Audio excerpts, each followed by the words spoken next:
The sun was just beginning to set, casting the small suburban neighborhood in a warm orange glow. It looked picturesque, like something out of a postcard. The lawns were cut to perfection, the houses neatly lined up like soldiers, and the sidewalks were spotless.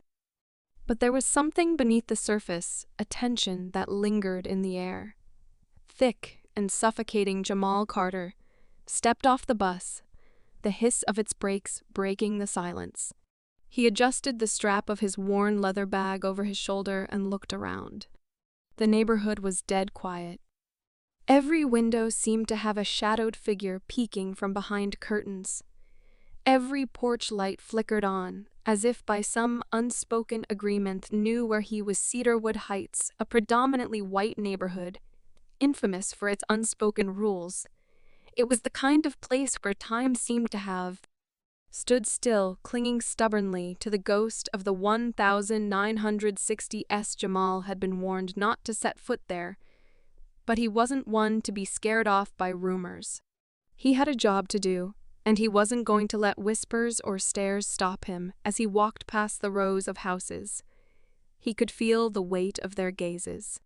Mothers pulled their children inside, men stood on porches with arms crossed, and dogs barked from behind fences. He kept his head high and his stride steady, refusing to acknowledge the stares. Then it happened.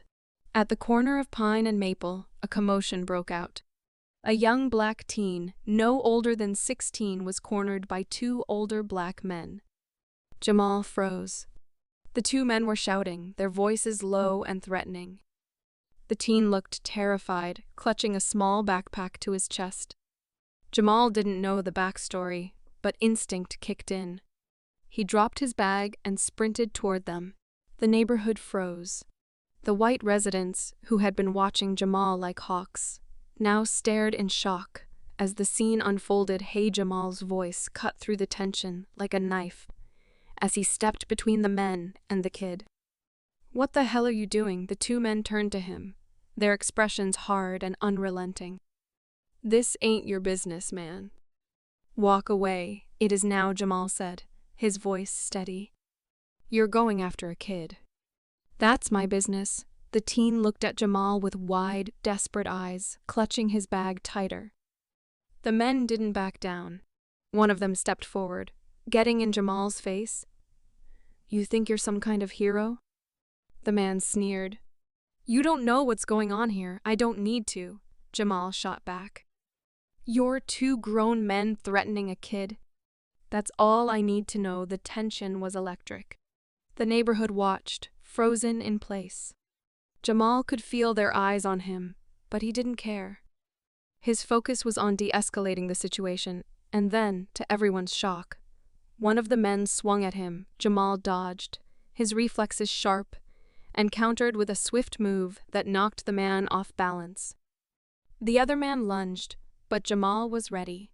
A brief scuffle ensued, and within moments, the two men were on the ground, groaning in pain. "Get out of here," Jamal said firmly, his voice calm but commanding.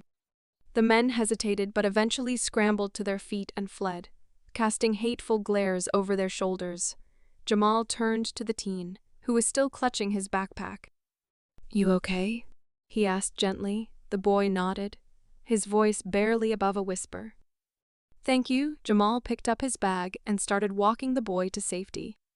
The entire neighborhood was silent, their faces pressed against windows, their preconceived notions shattered.